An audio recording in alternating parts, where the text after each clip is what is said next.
So my guest today is Miyara Rose. She is what I would consider a very high level astrologer, really knowledgeable in understanding the the deeper esoteric meaning of astrology, not just the minuteness of it. And as a star seed, she has even a higher perspective than I think a lot of people, in the sense that she's seen star seed astrology from that's a completely different point of view than most people. And I could tell even just by meeting her that there's a special like way that she sees astrology that I find her perspective very interesting. So thank you so much for being here.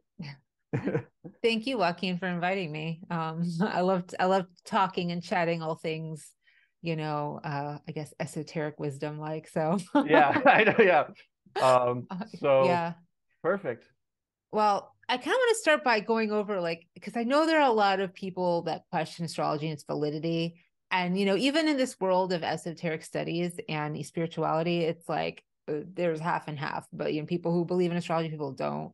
So I just kind of want to just put out a platform that with astrology, I really think it's more it's a science to me than an art, although it's a combination of both. And the reason why I see it that way is because there are a lot of structures that were kind of put in place here on the planet, in our matrix, in our grid, in our system that we live in, like time, the calendar system, gravity, and even the interstellar system that we're presented to through NASA and everything. Whether a lot of that is true or not, we don't know, but we're Hmm. navigating that information, which is really, I think, the beauty of all of this, right? Is Hmm. to take your own journey through the navigation. And astrology does kind of utilize that astronomical aspect that we're presented with, like the moon. Okay, is the moon a satellite or is the moon a lunar force? What does that even mean? And how is that useful to us? The sun in itself is it's a life-giving essence. And so I look at everything in the planetary systems as energetic systems, as like ways to kind of see and feel how everything is connected, and how if everything is connected, if you look at the quantum physics of everything being interconnected, how then are we therein connected and affected by this interplanetary intergalactic system. So I mean, you can just dismiss all of it and be like, oh, this is all BS and screw it anyway because I don't care. And that's totally fine. But just because you don't believe in gravity doesn't mean it doesn't exist. Just because Hmm. you don't believe that these effects of these interstellar planetary systems or star systems or intergalactic systems, just because you believe they have no validity or any kind of effect on your life, doesn't mean they don't. You could believe it all day.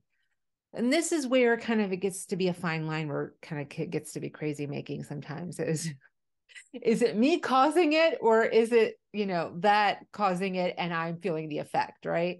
And Hmm. I think the answer is both. So that's why it's important to kind of at least have an awareness or consciousness that there are outside factors in our life affecting us. And then how do we play with that? Like, how do we work with it? Or how do we know it's there so that we can actually use it for, any kind of openings it's giving us, opportunities it's giving us, or even challenges, to even see the challenges as a holistic view. Like, okay, my moon is being aspected by Saturn. Okay, what does that mean? It's like, okay, we're going to have some hard emotions coming up and it's going to be really tough for you. And you're going to have probably an emotional time and it's really going to make you take stock and take it seriously. Okay, why am I doing kind of some inner healing from what aspect and why? And maybe that inner healing had to do with like a relationship that, was broken 10 years ago and it's still affecting you and it's coming up now for review because if you want to go into another relationship, you're going to have to heal the trauma from that last one. Hmm. So that's where Saturn comes in. It's like, well, you'd ready to do the work, And so it's interesting to see it that way instead of like feeling victim to like, oh my God, I feel like shit. I don't know what's happening. And it's a one of many ways of taking power back, taking our power back. Like this is not happening to me.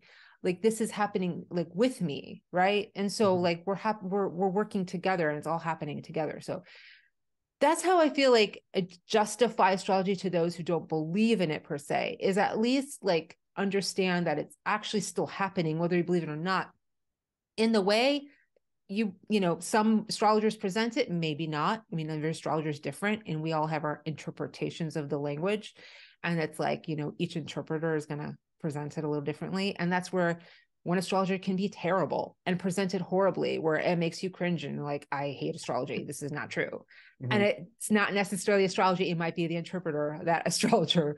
So it's like, okay, maybe I'll, it's like, don't throw the baby out with the bathwater with this stuff, because again, it has it really has its use in our life to help us empower ourselves, not disempower ourselves. And I think, again, like some people argue, oh, those planets are dead planets anyway. Like, what kind of energy am I actually attaining from these dead planets? And, NASA's presenting fake information anyway. So like, is this even real?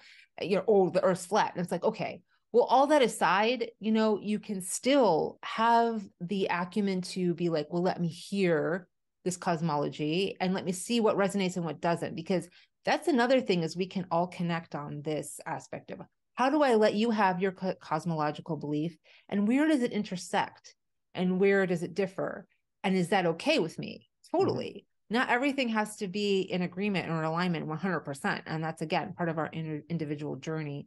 So it's like interesting to see where things connect and intersect. And again, astrology does that. It looks at where planets and star systems are interconnecting and intersecting, and allowing us to fit into that narrative, and where and how. Is that Yeah, just that go totally on? makes sense. That totally makes sense. I think that's Okay. very true, where, in my perception of things and my criterion of beliefs usually come from, are they true irrespective of if I'm aware of them or not? That's one of the things where, in terms of like the meridian lines in traditional Chinese medicine, I've had horrible stomach issues my whole life. I've had horrible, what's called like spleen qi deficiency in Chinese medicine, and stomach issues. And on the meridian lines, there was disease there. I had hand surgery. You can see it. So I had like a benign tumor, and that's where the spleen qi, that's where the spleen line is. So it was true irrespective of me knowing about the meridians. I've also had on my feet, I'm not going to pull my feet up, but I had like fungal infections that I'm finally healing, actually, after all these things. And that's a personal anecdote, but it's the same thing, where even though I didn't know about meridians, I was still experiencing something that seems magical, or seems, esoteric, or seems like unknown to me, but I'm still experiencing it. And I think with astrology, that's a completely the same exact same thing, where even though I didn't know about Mercury in retrograde, it happened today, I'm still going to experience something. You're still going to experience all these things. And again, yeah, in terms of, that was just an anecdote I felt like sharing, because I felt it was interesting, where it's like, even though I'm unaware of something, it's usually true, even though you're usually experiencing it. But yeah, in terms Interesting. of the narrative of all these planets being dead, yeah, that's always something too. It's like this total Zen phrase, where it's like, the more you know, it's like the more unsure you are. So it's a lot of that. Yeah. Unfortunately, That's it's what I like, mean by crazy making. It gets to yeah, that point. yeah, The it's kind of like straitjacket starts coming out. Yeah. for sure, like you feel very gaslit, where you're like, I don't know if I'm just, getting more crazy, where again, yeah, the whole, flat earth thing, or, these dead planets, or, actually, I would love to get your opinion, rewatching a couple old videos and rethinking about Planet X, or like the ghost planet, or this planet that comes around. Nibiru. Nibiru, Yeah. yeah, Yeah. Nibiru. Yeah, I would love to get your kind of opinion on Nibiru, um, coming up also. But yeah, I usually think that people are just unaware of it, and once they kind of see how it's not like, oh, this is going to happen like this, like I think people take it too literally. But in terms of, Chinese medicine and stuff like that, like the more it's not even like it just was always true. Like, literally, I had this thing, or, the diseases I've now fixed, Yeah. because I've taken aspects of how do you heal spleen qi deficiency, using qigong, using certain Oh, dietary things. Like it's very dietary. It can be in Chinese medicine, or then doing certain qigong moves to specifically basically hit those areas. Or kind of like tuning, like the Chinese thing. It's like you like it's like kind of like tuning, or like you'll basically say like kind of mantras or something like that to kind of yeah. balance the Like energy of the toning, organ. yeah, Yeah, toning, toning. yeah, Yeah, yeah, yeah, yeah, tuning, toning. Yeah, yeah. Toning, then the tuning. Yeah, I know. yeah. Yeah. Well, um, that's really cool that so yeah, you're able to empower yourself with that information. Also, for I'd like to sure. look at your chart maybe during that time when that happened. Cancer, you have a Cancer rising, a Cancer sun. Hmm. It's heavy Cancer energy, and Cancer in medical astrology rules the stomach. So it is interesting to see what, transits are happening to you, because that can actually affect your stomach. And with a Cancer rising, the stomach gives you all your information. Hmm. So, like, if stomach's off means something in your life is off, Yeah. and it's like whatever seems to be happening in your life, you kind of take a look at it because your stomach kind of guides you in medical astrology. So, I think that's really interesting. That's and those symptoms that basically happened when I was around like 15. That was like a very bad time, so it makes sense that the Mm. worse my stomach was, the more it affected me. Where yeah, I had to take, I don't know if I told you this, but yeah, I had to take like time off of school and stuff like that, just because I was so, they did not know what was wrong with me. I developed like a litany of allergies instantly, and I Mhm. was just basically like, they don't know what to do, And I basically was just drinking water. And yeah, I still can't eat that many foods, but it's kind of been a blessing because I'll avoid stuff like soy and corn and Mhm. chicken, like highly processed foods I just have to avoid now, which has been a super Yeah. blessing in terms of like athletics, because now now there's really no way I can eat dirty ever. So it's like I have to always eat clean, Oh, so it's okay. always been like, so it's kind of like, the double-sided coin, where it's like, okay, there's actually, I can't eat popcorn or all these things, but it definitely has massively, yeah, it's just, it's unbelievable how, yeah. It's like Yeah. literally on the spleen line. It's like right here where the spleen line is, Yeah. And or I right on totally my believe in feet. all of that. I mean, the meridian system is very real. I mean, these ancient medicine techniques, even Hippocrates, the father of medicine. I mean, he said, someone who doesn't know astrology has no business being an astrologer. I mean, has no business being a doctor. Hmm. So if you didn't know astrology back then, you weren't qualified as a doctor or a practitioner. So like these all have correlation. They all go hand in hand. And that's why I'm Hmm. saying medical astrology does kind of go over the meridian system too, in the body system and that kind of thing too. So it's interesting.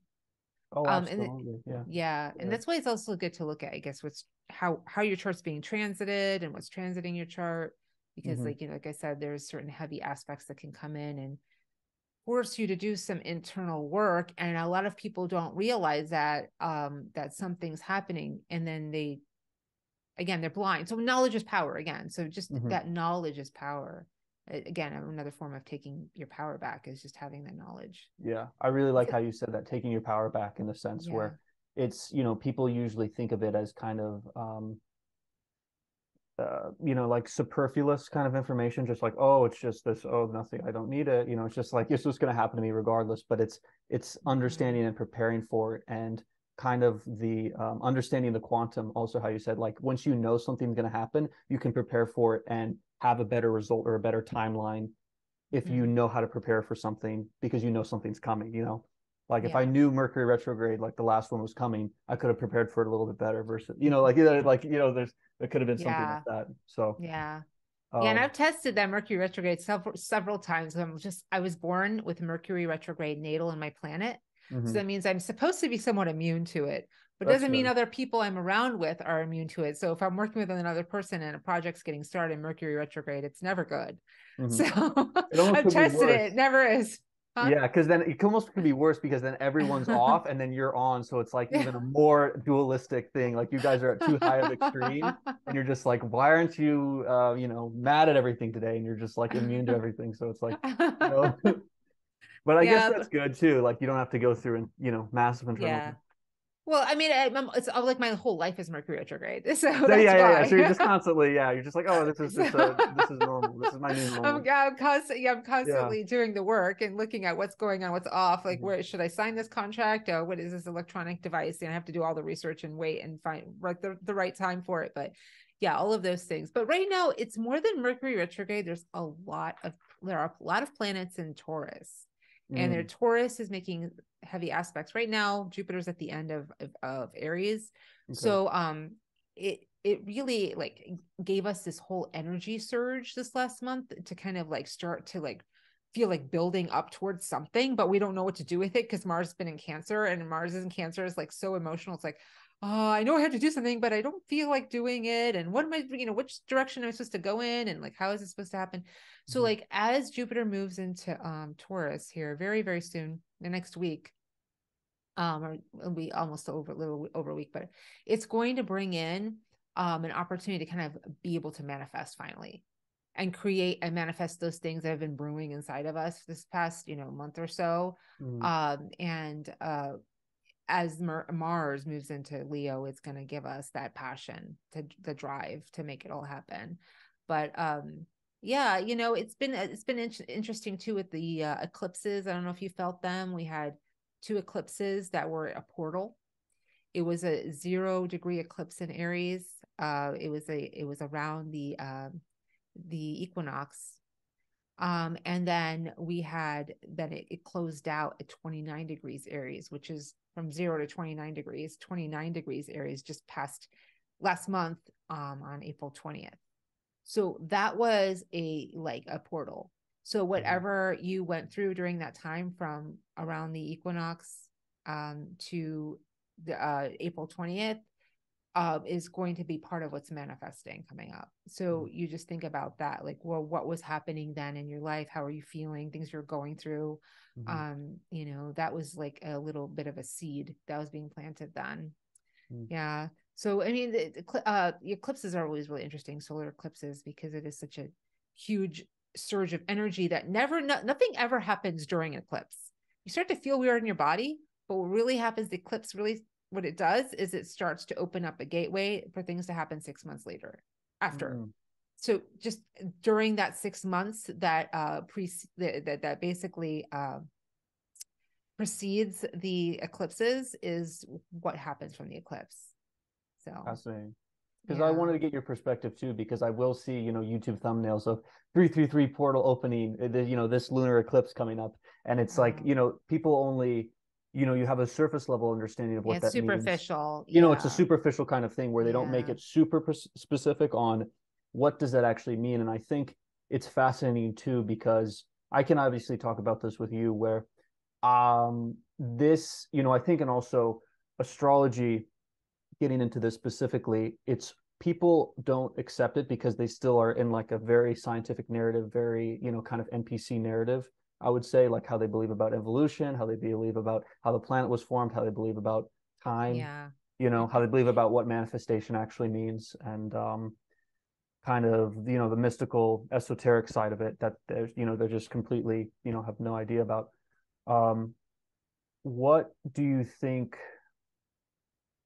I mean, this is a very kind of big question, and I would love to kind of get the expanse on what do you think these portals hold for our experience here, and why is it? Do you have any idea why it's like a necessary key that they're like that we're kind of being given to access these portals? Like, what's the greater meaning behind giving us a key to these portals? What's the greater meaning behind the duality of, okay, we're seeing these eclipses and when we're experiencing a manifestation key, kind of in a way, to open a new timeline, open new experiences. What's the greater purpose for why that would occur? Does that kind Mm. of make sense? Kind of like the why these things are. Uh, I that's a good question. I don't know. okay, okay, okay. Because I Just always wonder. to be honest with you, I mean, they're opportunities.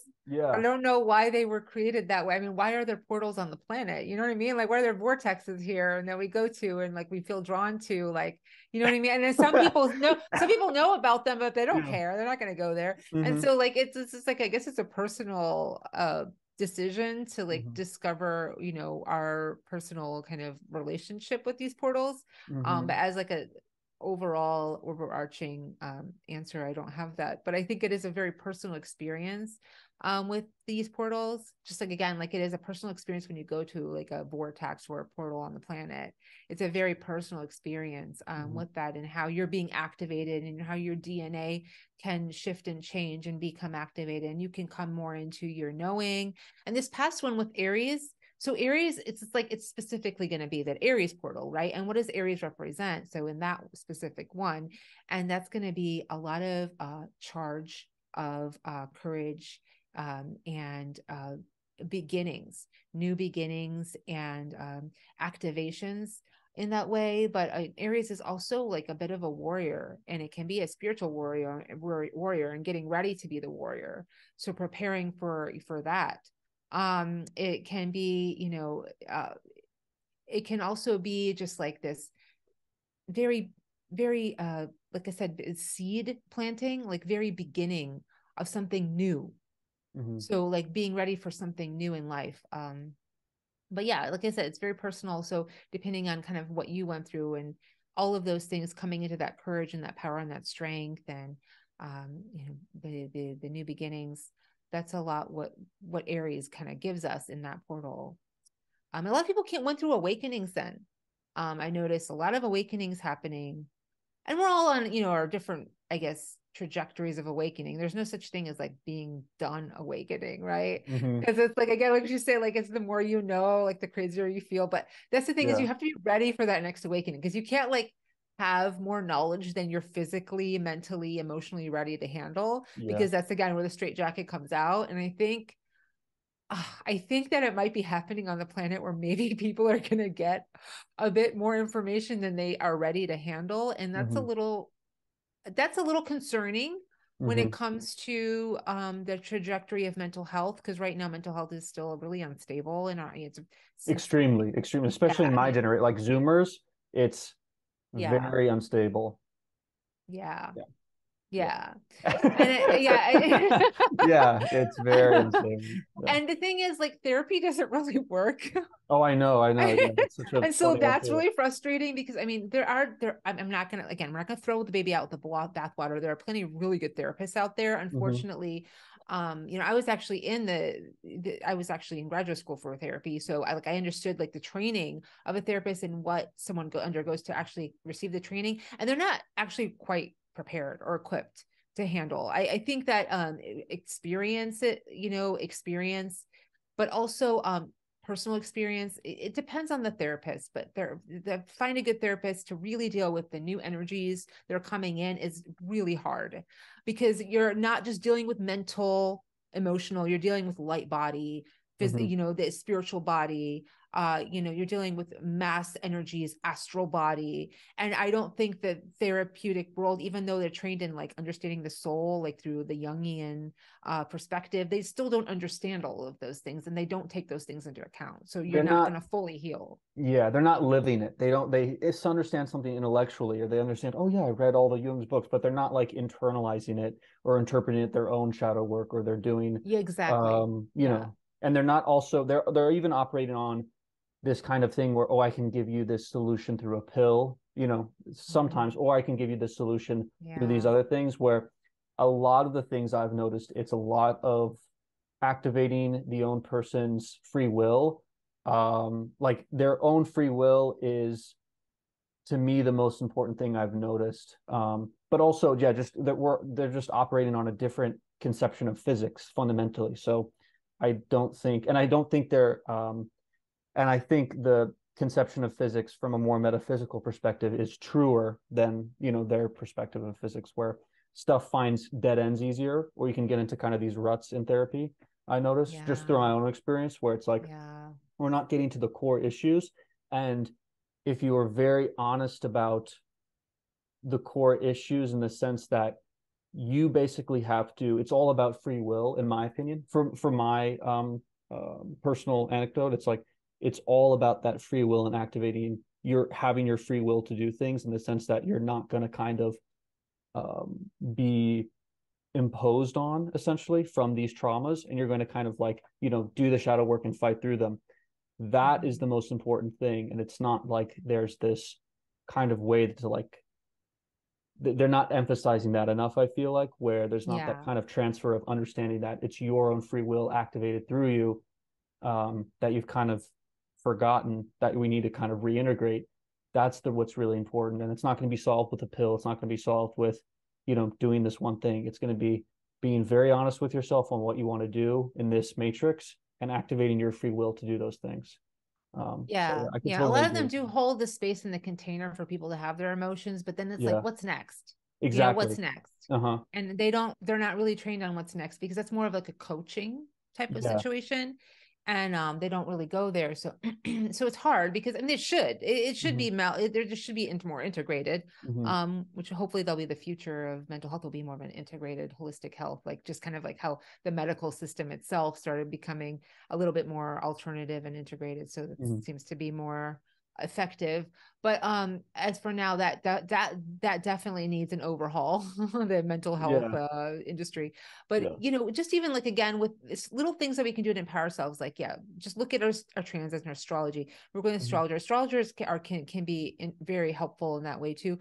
Or looking at how to do shadow work, what does that mean even, and like how to empower ourselves, realizing we're not victims in any situation, and also asking for help, like being like brave enough to be vulnerable and being like, I need help right now, like I don't feel good, I don't think something's right, can we talk, asking someone like a friend or something, can we talk things out, like instead of just always feeling like we've got everything under control and look at how awesome I am. And it's like that's a culture again we're kind of programmed into, like Mm-hmm. nobody should show their problems or what issues they have, everyone should look like awesome and be awesome. And it's like, okay, great, yes, you can be empowered, but if it's just fake, you're just doing yourself a disservice anyways. And that's again, this the Zoomers generation's always like, look how I look at it, like how I'm really presenting myself.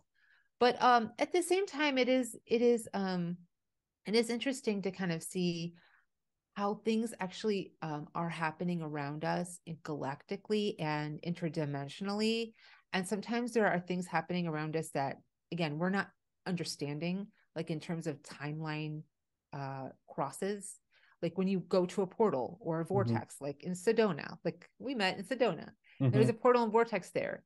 And there were old stories there, like old timelines, narratives from, lifetimes ago, galactic history and galactic wars, things like that were happening in other dimensional, because we live in multiple dimensional realities. It's not Mm-hmm. just this 3D or even the 4D, which is the astral, or even the 5D, which is like the higher. It goes way beyond that. And so Mm-hmm. it's like even just 12 dimensions are even exist that we exist on as physical.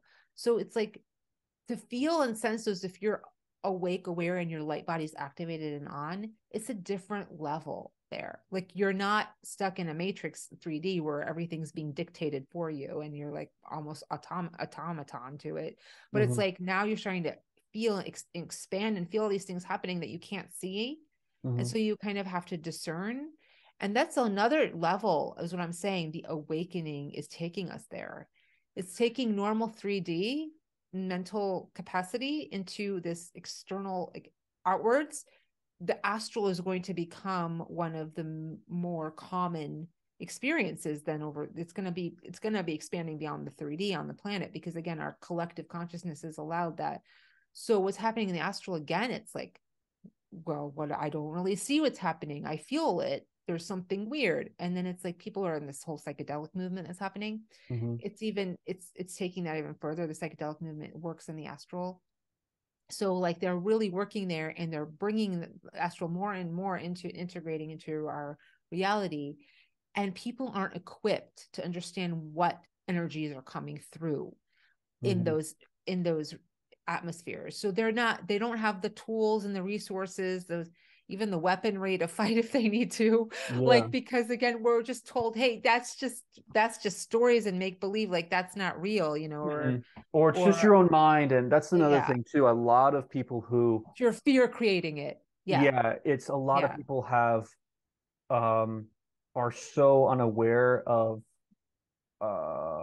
I guess what you could call like, the whole astral level where it's like, when, I just always think of kind of like the bro where he's like Joe Rogan's where he's like, oh yeah, these little clockwork elves laughed at me when I was on DMT and they was like making fun of me to stop taking myself so seriously. Like, and that's just a microcosm of like there's multiple different things that's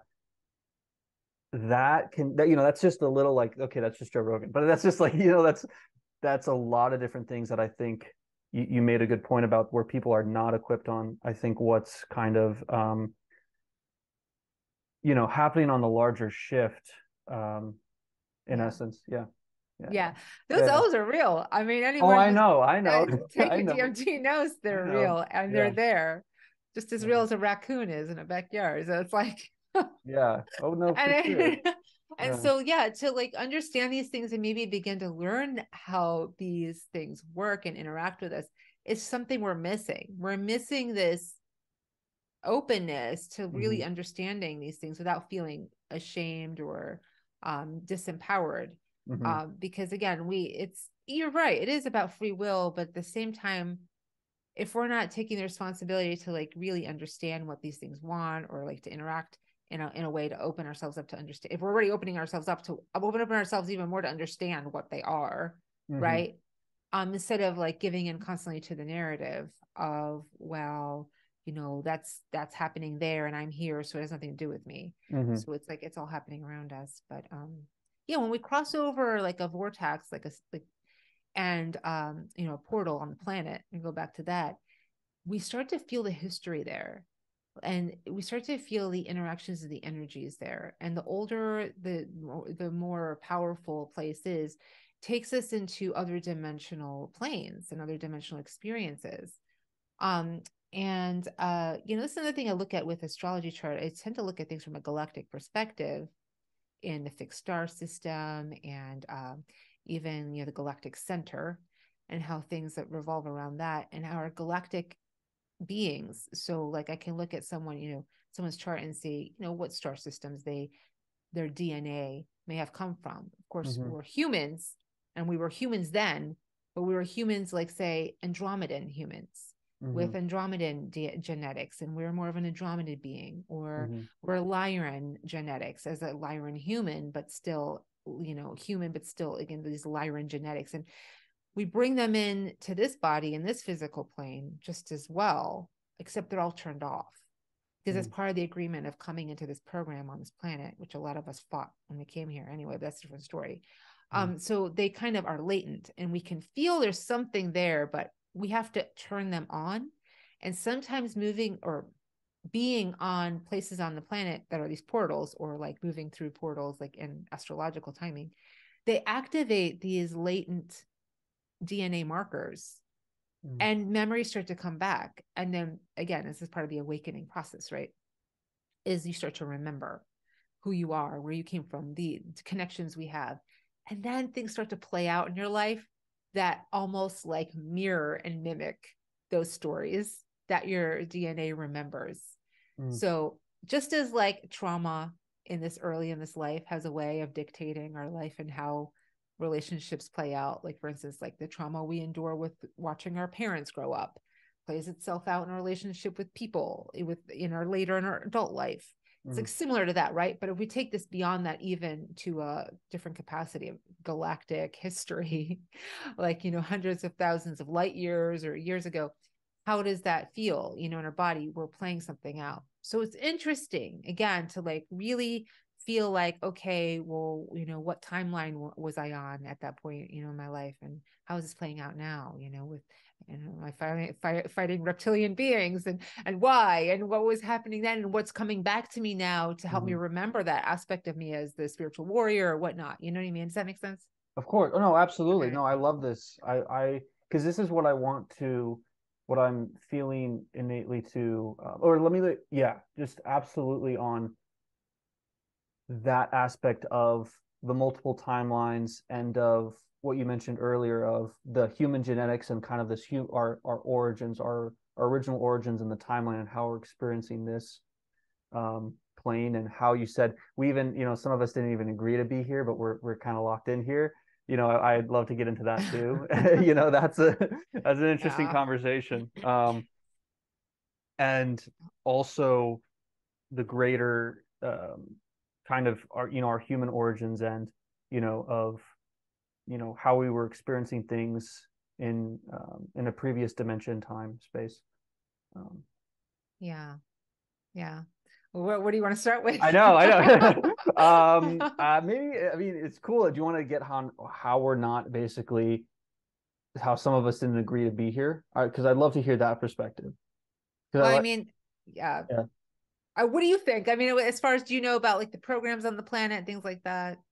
Well, I mean, I'm definitely aware of some of them, and I definitely feel that I like how it's hard to describe, but like how I felt you say that felt true. How people didn't agree to be here, or how the Matrix locks them into things, Yeah. and I'm like, and they're not free in the sense that a normal like being is usually free. Yeah. Um, and And I that's, was, yeah, that's hard for star yeah, seeds too. Yeah. yeah, and experiencing this on multiple different dimension and timelines. And do you feel comfortable with where like saying in terms of your astrology, where like you're from in terms of um, your human genetics and human you said you like brought up Lyra and other these other planets. Um, Yeah. Yeah, and the thing is, I'm still exploring, and the memories are still coming back to me. mhm, And the more and more I do this work, the more I get. And we're not all like, nobody is like one thing. Like, I'm a mhm, Lyran starseed. It's like, mhm, well, okay, for now, but like that may change in a few months, in a year or so. And then as you come into more and more of your multi-dimensional galactic being, but I consider myself a rainbow, kind of a rainbow dragon. And okay. I know that's kind of like I kind of work with the dragon lineage, and I have a lot of dragon energy. Also, though, I work heavily with the Pleiadian lineage, the Lyran lineage. So I believe I was a hybrid at one point in my existence where I was, fused with the reptilian and the Pleiadian as an experiment. Mm, And I also have connections to the inner earth. mhm, So yeah, that's why I consider myself more of a rainbow, because I have a little bit of a kind of a little bit of different things. Um, but yeah, so those are the main things I'm working with now. With the dragon lineage, I feel like that I think it's coming out more and more. It's a little bit newer now. I let people understand the draconian lineage is actually not all bad. mhm, Draconians really split off, and they kind of went to the Draconian Lyran Wars, which are the famous galactic wars that kind of started everything. And if anyone wants to read that book, the what is it called? It, oh, I can't remember now. It's something of Lyra. The Prism of Lyra, the Prism of Lyra. It gets into some of those galactic wars. It is a snippet of like a huge galactic history, but it gives a good snippet. There's, I think, even free YouTube, like someone read it on YouTube. You could even like listen to it there. It does talk about the galactic histories that started on Lyra and the Draconian Wars. Also, Debbie Solaris. I don't know if you've heard of her. She gives like really great galactic Akashic readings.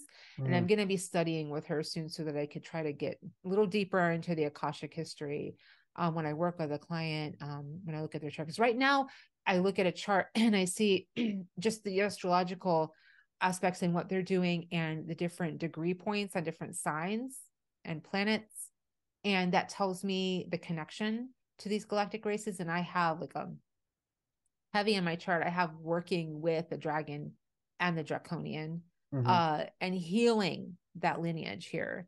So I kind of like am here to help heal that. And the Pleiadians have, like, I think my connection with the Pleiadians is the Pleiadians had a really hard time with polarity. Like, they were way too light, bright, happy, shiny people. And they mhm, wanted to come here with big open hearts and everyone love each other and everyone does good. But they almost pushed that too much. And they didn't realize how much like pushing so much light onto this planet would actually end up having an opposite effect and bringing mhm, in so much dark, because mm, this planet needs that polarity in order to exist, part of the agreement to this planet in order to keep it the way it is. there's It's just duality functioning, yes, and they're very yes. monolithic in all light. And in this experience, we're experiencing such duality that it was triggering kind of like the yin yang response that you're going to get this equal and opposite response with the light, and that they didn't kind of yeah. So I totally Yeah. that yeah. Yeah, they learned that the hard way. Mm, So they have a lot of karma that they played mm, out on this planet for a while now. They're actually being there were a huge project of Pleiadians on this planet for a while, and I felt like I was part of that.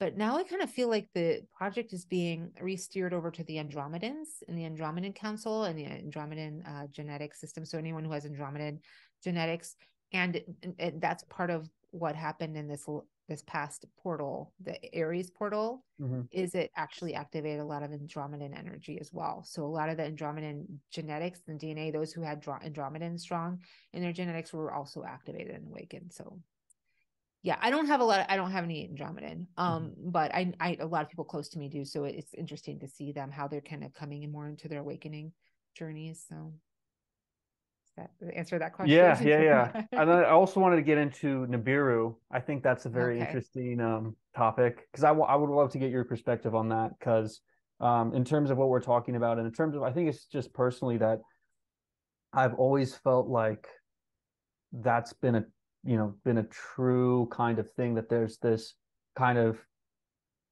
history that for some reason or another I kind of feel has just been just completely just forgotten in a sense, but it's like when I was talking about free will, I was also talking about like the intellectual honesty of it too. Like free will, not in just a sense like, oh, just pushing through something, but having the ability to access that intellectually honestly. So, if that makes sense too. But yeah, I would love to get your opinion on Nibiru and all those type of theories about how the Earth was formed and I this think it's planet. interesting how you bring up free will and Nibiru. I'm like curious, like what your understanding of Nibiru is, because I think our understanding of Nibiru might be a little bit different. So I'm Oh, curious, like where you're coming from. um,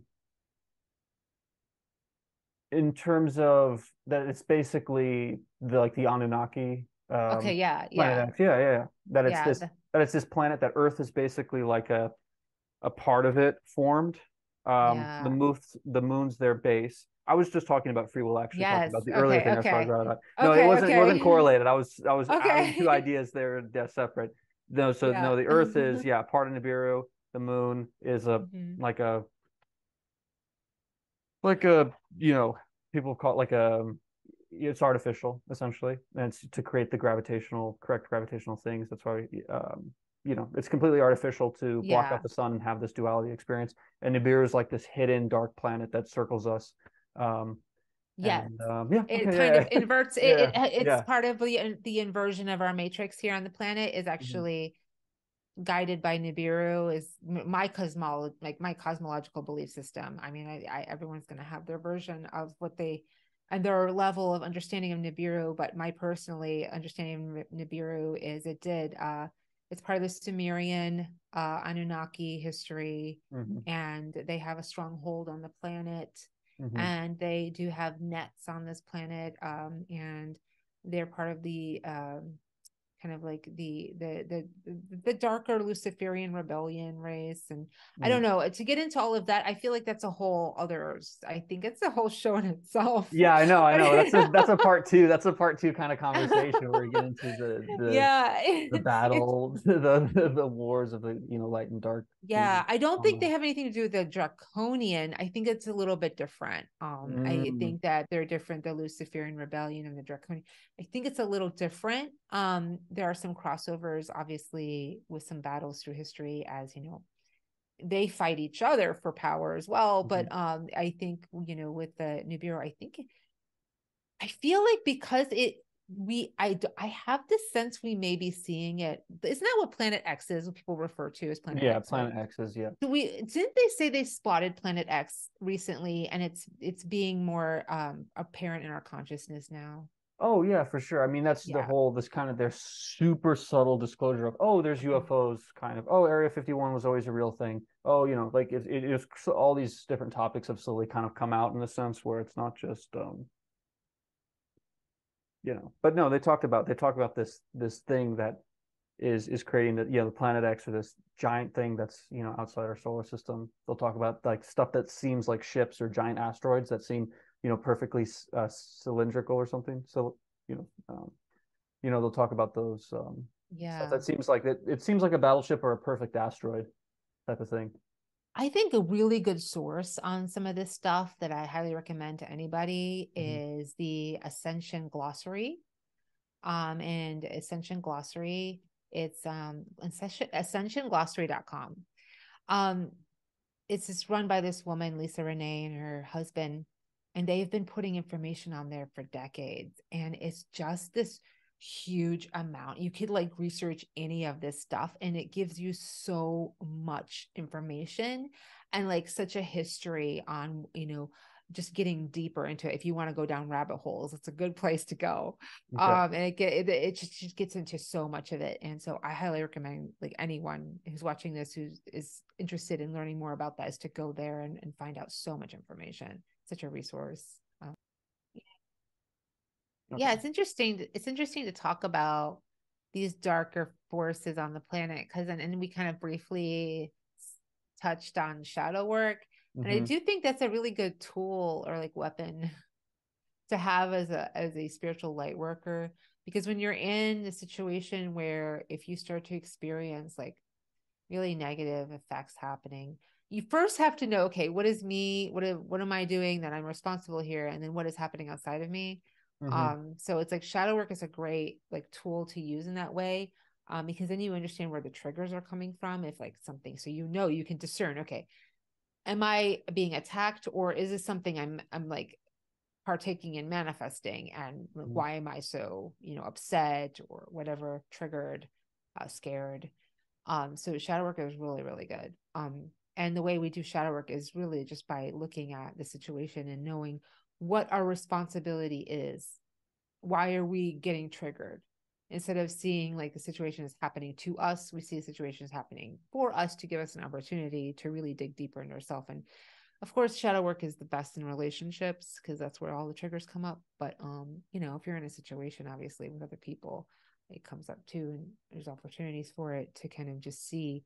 And that also gives us our power back too, because it like helps us see, okay, well, we did make decisions, and we had things in our life where we made maybe bad decisions, and people can see it as a little karmic retribution. Okay, well, what is that karmic retribution really, like, what does that mean? And it's like, okay, well, I have these things I'm responsible for now amending or resolving or seeing, even consciousness, and just seeing it, just knowing it's happening is definitely a step into empowerment. Just knowing is power. So yeah, I mean, does that is That that makes okay? sense. No, that makes sense. Yeah. Yeah. We're Okay. we're getting it. Yeah. Like, I don't know if that's like a good description. It's like how to describe shadow work in like, but 5 minutes. having unveiling something that was hidden, an aspect about you that was hidden, seeing it for Yeah. what it is. um and this is kind of then leading into also a topic you brought up, where a lot of stuff is going to kind of be, not, I don't want to say pushed, but like kind of, we're going to have a lot of this veil opened up kind of essentially for the rest of the year. um Yeah. and we're going to have kind of a big, there's going to be a lot of information. I do feel that too, where it was, I was talking to Val about astrology too, where he's talking about, oh, what's going to happen with the kind of this rest of the year, and what are these kind of things going to kind of happen. And that was interesting too, where I brought up information in terms of what's these kind of things, in terms of what is it going to be? Is it going to be wars, nuclear war, all these different things? And the information aspect, did kind of come in like it's just going to be such a shifting shock that I don't know what it's, that is interesting that, you know, the kind of like a global shadow work thing too. It's a global Yeah. shift Well, I of, mean, I feel like we've been in a global shadow work now for a couple of no, years, but for sure, with COVID and everything, but an even yeah. in a greater one, where 2023, as horrible as this sounds, going to seem good, in 2025, you know, Yeah. I in mean, I some don't aspects. I don't see it as like necessarily getting good. I see it as definitely getting more intense. And depending on where you are personally in your life is if it will be good or bad. Hmm. So it's like this is about personal accountability. And that's Hmm. what shadow work is too, though. Hmm. And here where we have Jupiter moving into Taurus, it's going to be moving into a kind of eventual conjunction with Uranus. So what that's going to be is about belief systems completely shifting and changing. Belief systems are going to be vastly different on the planet. And it may come because there's going to be so many um, different experiences that are going to push people to their limit. And so, what does that do? Is it makes us completely change what we believe in because we have experienced what I don't know trauma or experienced a light of truth or experience something, love and powerful, like beauty. So Hmm. it can be anything that really shifts and changes our beliefs. So again, it depends on where we are in our life, in our personal life. It's not going to be this like, huge, global wars, or it's not going to No, be yeah. nuclear. I don't even think it's going to be nuclear war or anything like that Hmm. catastrophic.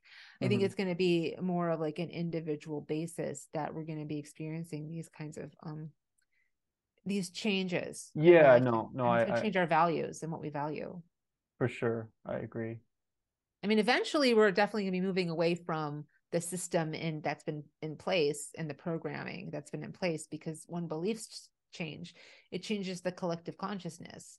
And so Hmm. when the collective consciousness changes, then the systems change. So that's why they say if you want to make a difference in a change in the world, start with yourself, because you've got to start somewhere, and it's got to be the shift in the personal aspect, and then Hmm. it becomes greater and greater and grows, and then it changes the entire scope of things. But yeah, so I do think there's going to be a lot of systematic changes, obviously, as Pluto moves out of Capricorn completely in a couple years. We're going to completely move away from the system we know as today. It's going to be so different, like the government, our money, our Hmm. system, like those things are going to be so drastically different. And Yeah. obviously way more electric and electronic and that kind of thing online. It's going to be a lot more of that. And I think a lot of people are afraid of AI, but I don't think AI is going to be the culprit again, because it's like goes to it's really about us. It's individually, how do we feel about ourselves, our value, our self-worth? Are Hmm. people like going to feel very threatened by AI? Because AI is not anything new. So it's like, why is this starting now? Like, it's not new at all. So again, how do we feel empowered within ourselves, where nothing outside of us ourselves can actually affect us? It's really going to be important. How do we value ourselves? Yeah, no, for sure. I think why it's a threat is that so many jobs are basically just required for you to be an NPC essentially. So that's perfect for AI. You know what I mean? Like Yeah. if your technique is just an NPC, is something that can be replaceable from an intellectual standpoint of that an AI can just compete with you and just Yeah. kind of outcompete with you. Even at like like supposedly highly sought after jobs like lawyer positions, law positions or these certain other positions that's like Even medical, I'm yeah, sure will medical, be, yeah, yeah. medical, all these other Mm-hmm. positions where it's like they're It'll be gonna more exacting with AI than it is now, because doctors are still practicing. They're not exact with any of their diagnosis, prognosis, or anything. They're always practicing. So with mhm, AI, it'll actually make it more exact. Well, no, we can pinpoint exactly what's going on in the body through different radiography or different sonography or mhm, X-rays. They'll be more advanced in the technology. mhm, Not that I'm a big supporter of all of this. I'm just saying there is going to be something that comes out of it that will shift, and we'll have to shift the medical industry, because there no mhm, longer will be under this guise of like, being an experiment. I'm mhm, an experiment. I'm going to the doctor and they're practicing on me. It's not going to be like quite like that, right? It's going to be like, well, here's what's happening, and here's what there are different methods to take care of this, and different variations of how you can do that, and could even be a return to some of that ancient technique and wisdom because of that practice that we know works, like acupuncture, just yeah, very unusual, yeah, but somehow there's something about it that does something, and it pinpoints things like that, you know. mhm, However, I do think with Pluto moving into Aquarius, there's going to be a very opposite perspective of when Pluto was in Leo, and that's when we had all the baby boomers. Pluto was in Leo, was in baby boomer time, and Pluto Aquarius is the exact opposite. So where we had baby boomers with Pluto and Leo, Pluto, of course, is probably be the opposite, which is going to probably be more of a population decline, like a Hmm. massive And that's an decline. interesting one too, where astrology is perfectly correlating the collective, like reproduction rate of like Europe, Japan, what we consider like Western civilization countries, where the population decline is just massively, cut down. Where I think Italy and Japan are like 1.2 population reproducing, and then the US obviously too in my generation. Like millennials are even less, but like Zoomers are even projected to obviously be less. So Yeah. there's a Yeah. major shift in that. Other than like places like would it even then consider like places like Africa and India? Would those places be like basically are they like are those places perfectly placed? Like again, it's hard to know. Obviously, it's not like a thing, but like are Yeah. these certain locations that are seeing crazy population booms?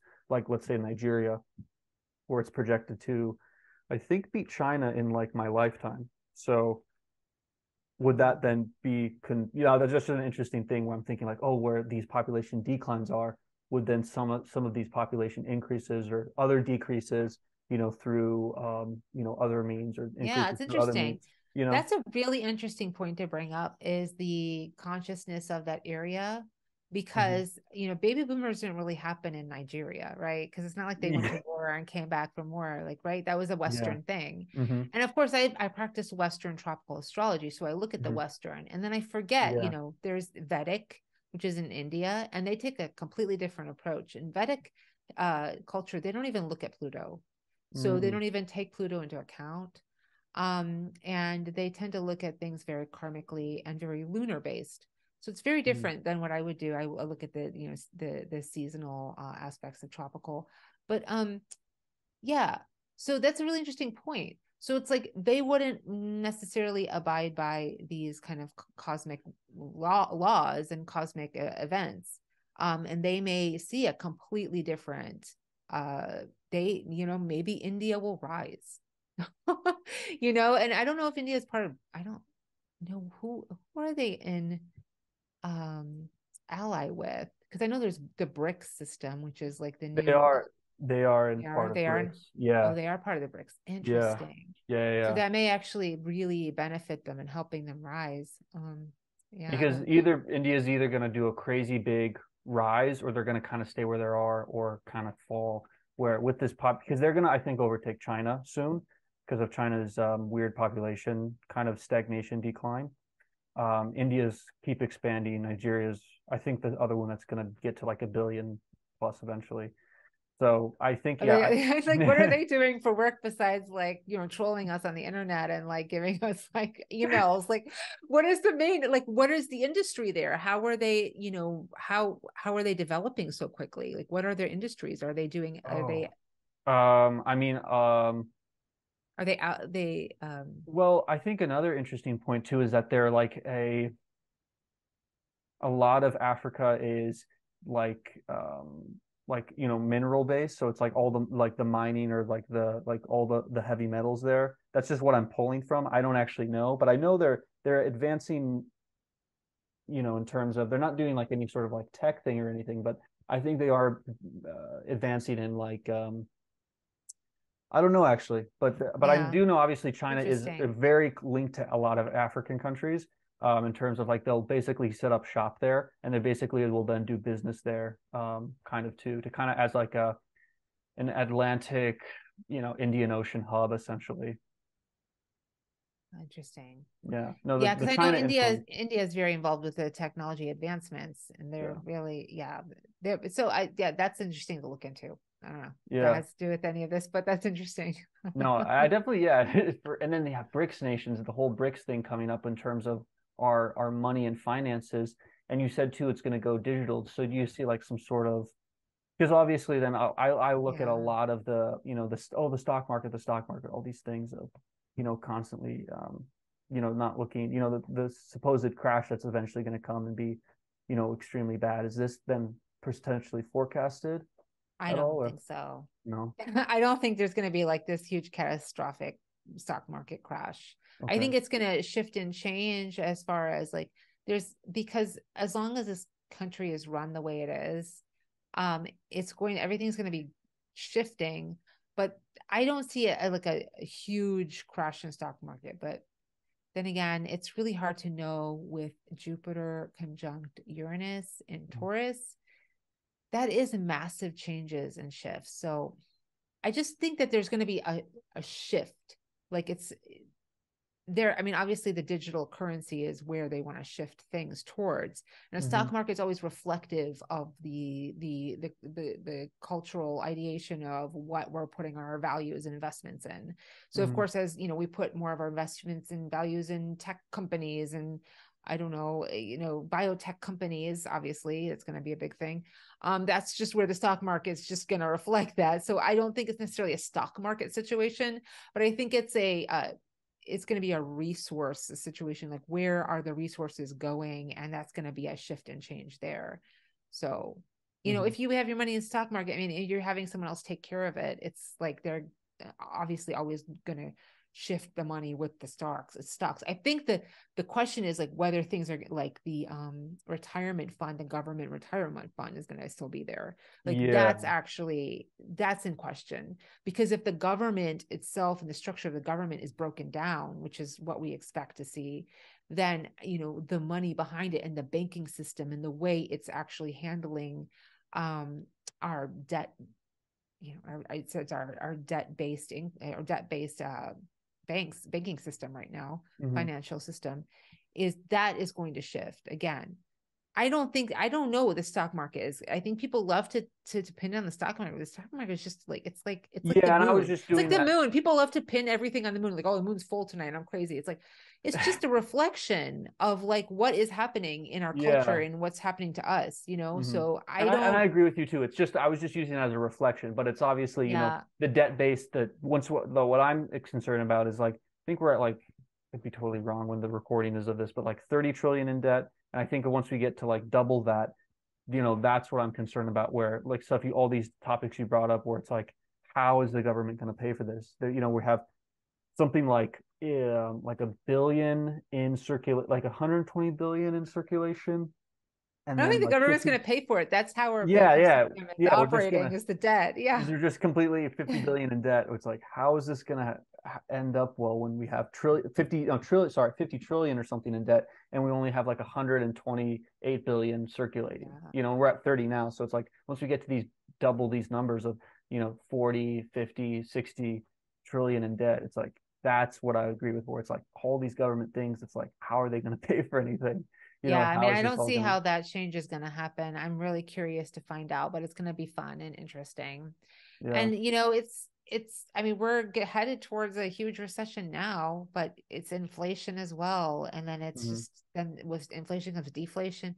I don't know. I'm not a financial person or a Yeah. financial astrologer by any means. I know there are plenty of people out there that know more about this than I do, but I do see like a huge shift. And again, I like to focus on the galactic and Hmm. the starseed aspects of astrology, and I like to focus on medical astrology as well. But I Hmm. know there is a huge change and shift coming to the systematic placement of how we're doing and carrying on with our values, how we're doing how we're doing our work and how we're contributing to our values, and the values itself will shift and change. So however that looks, I don't know.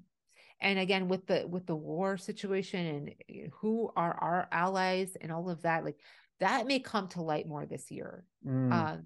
We may be finding out who are actual allies and why are we standing behind certain countries, why are we like standing behind certain countries, and why are we in the media ostracizing other countries. And it's that may come to light more this year. I don't know, Interesting. hopefully. But as I see it, like we're going to be seeing more of that kind of war strategy of divide and conquer, which Mm. we've been seeing already for so long, but A little it's going to amplified be in a even sense. more. Yeah, it's going to be more amplified this year, and it's going to be stronger this Wow. year when the yeah. And so it's but at the same time we're going to be able to understand who we're in allies with, and we're actually, it's even on a personal level we'll be able Hmm. to see more of who we're here to partner up with, like who are we here to work with, like Yeah.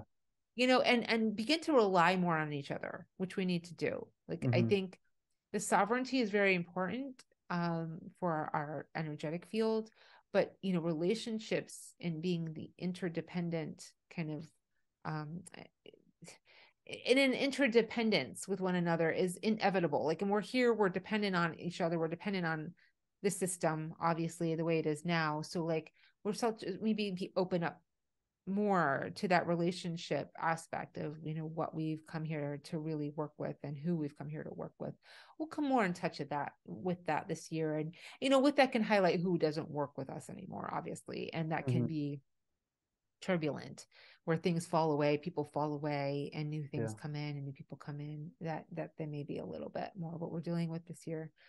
Yeah, the big picture things, they're always fun to look at, but like Yeah. I always like to go back to the personal, like how is this affecting me on a personal level and a personal scale, and what can I do about it so that I'm prepared internally for anything to happen, right? Hmm. Because like Yeah. back when COVID first happened, I was doing a lot of internal work. I mean, I became before it even happened 2019, I became like a shadow work certification. I got certified as a shadow work integration coach. So Hmm. like I did a lot of shadow work constantly and worked with people with shadow work. And when 2020 happened, I was like, oh, what, you guys, it's no big deal. I mean, yeah, it's just a virus. It's like, we'll get through this. And then people are freaking out. It's like, it's just a virus. I'm like, Yeah. wait, No, wait. I know. I Like, know, because you oh, were wait, is it a virus? Like, what's happening right now? It's like, mhm. okay. And then everyone's uncertainty would bleed out into everything. I would notice Yeah. that too. The uncertainty created such a matrix of it just was like, you could feel it, Yeah. being around Yeah. certain energies or certain locations that it was more uncertain, that you could feel it. So I And yeah, remember, yeah, go yeah, ahead. like being in Utah versus, during COVID, I was in Zion, Utah area, and it was a beautiful experience. And COVID didn't exist there. And then when I went back to California, COVID existed again. So it was like, and it was in the Matrix too. Like you could obviously Yeah. experience it. You know what I'm talking about? Where it's like, Yeah. um, it's just crazy the difference in terms of the perception. And I obviously believe too that in terms of like Chinese medicine and stuff, and in terms of health, you're only going to really get these things if it's like a shadow work, or if it's a lesson, or if there's a greater meaning to sickness. In terms of what I believe in, usually, I mean, there's very rare times I've been sick and it hasn't been because of a greater, kind of meaning. But I know that could be controversial, but I totally believe in like the new German medicine point of view, where it's about like cancer's basically just like trauma that you're manifesting literally. Or even I mean, I had funguses, or stomach disease too, that it's been exactly emblematic of personal experiences or trauma that I've healed, and then it heals my body. So it seems very correlated to the Yeah. sickness, and the sickness is correlated very much to a macro and the micro. And I like how I love that perspective that you have, that when I'm giving you these big macro questions about, okay, what do you think about this, or what do Nibiru, or these wars and stuff like that, you're going into the micro, which is always a representation of the macro too. So it's you're answering the question, like that's such a it's a good way to answer Yeah. a question without saying, oh, this happened with this war and the Dracos fought these guys with it's like you could say Mhm. that, but then it's you're talking about just these internal things. And I totally agree. And when you said, when I bring up free will, I use that kind of a little bit of like a blanket to cover things, but that's what I'm talking about, where you're preparing your own internal work, you're doing your own shadow work, you're showing up for yourself, is a way you could Yeah. say it. Yeah. Is a way I'll just put the phrase free will, but I'm using that as kind of I'm aligning it with like a sense of good, that you're showing up for yourself, and you're doing these things to prepare yourself for whatever happens, that it's not like, all these things can't hit you.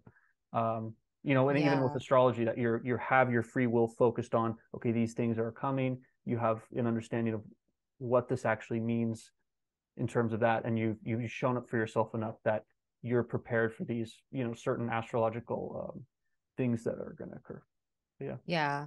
Yeah. Or shifts on the planet that are obviously taking place and are going to continue to in Yeah. such an intense way. Hmm. So like how do we, like, I mean, obviously we can't always dictate this is exactly what's going to happen just like this with astrology. You can't do Yeah. that. Any astrologer that attempts to do that is not just using astrology. They're obviously using a lot of other things. Hmm. So it's like just to look at like the main concept of what things are going to manifest. And it's why it's good to look at ourselves again as like, what do we need right now? We need to value ourselves.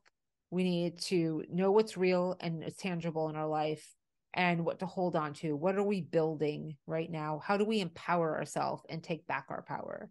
Hmm. And with that, we'll hopefully be really well equipped, and also not to be afraid of asking and reaching out.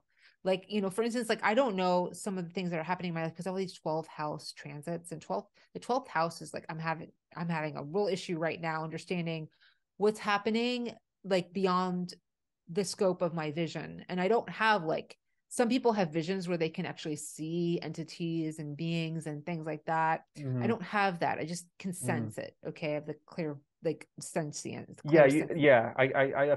I can feel what you're saying right. Yeah, that's actually a funny Yeah. thing that we could get into. But yeah, I feel what you're saying is, you can Yeah. have that It's, sense, that third eye sense, where it's an internal kind of gut reaction, not in terms of like, yeah. oh, I'm seeing this ghost being where it's like it has Right. tentacles or it's a light being. It's like you have that feeling around something, not it's not, it's not a visual, Yeah. eye you're seeing. It's a feeling. It's this It's a aura feeling. I can you're get the picking up. feeling. And Yeah. when I do readings for people, I tend to feel them too. And I feel like I'll go through them and I'll transmute issues in their life too. And I can feel it in my body where they're sensing things. It's like, it's Hmm. crazy. It's quite the journey. But anyway, Hmm. so like, because I'm having so many transits in my 12th house come up, I'm like trying to figure out what is going on. So I hired, like, I like work with, other healers, galactic healers and that kind of thing. And I have them help me.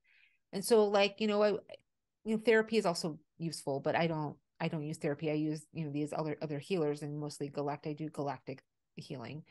So then I can really get to the core of like what I need to do, what is my responsibility to be able to handle these situations. And so I notice one thing that comes up when you do healing work is it exacerbates the issue so that you can see it. You can see, oh, this is what's happening. This is why it's happening. This is how I'm reacting.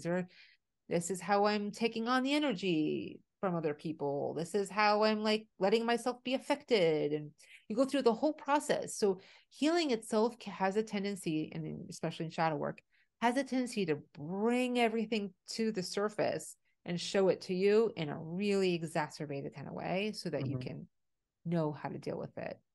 And so it's sometimes then from there you can peacefully allow it to integrate into you and know that you aren't fighting it anymore. You don't need to fight. You're not here to fight. You're here to integrate.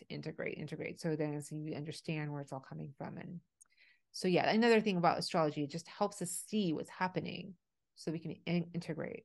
So yeah, anyway, I Yeah. feel like I went on a long time No, about no, it's that. Sorry. perfect. I think that's perfect. Um, I think that's a perfect spot to kind of stop right here. I think Okay. this was beautiful, and we'll definitely do another episode about the Nibiru Wars and stuff like that because I already can feel it. But obviously, it's like it's its own topic, and I'm also obviously into that stuff, and I would love to get your perspective because I think it does relate to astrology in terms of the matrix that's been set up, and Mhm. in terms of these different major outside forces. We're going into the macro of what this means and all these other things. So Yeah, I mean, the dark awesome. uses astrology too, Oh yeah, for sure. obviously, and they Hmm. take advantage of all the aspects that are happening. So again, yeah, Yeah. it's another way to take back our power from them.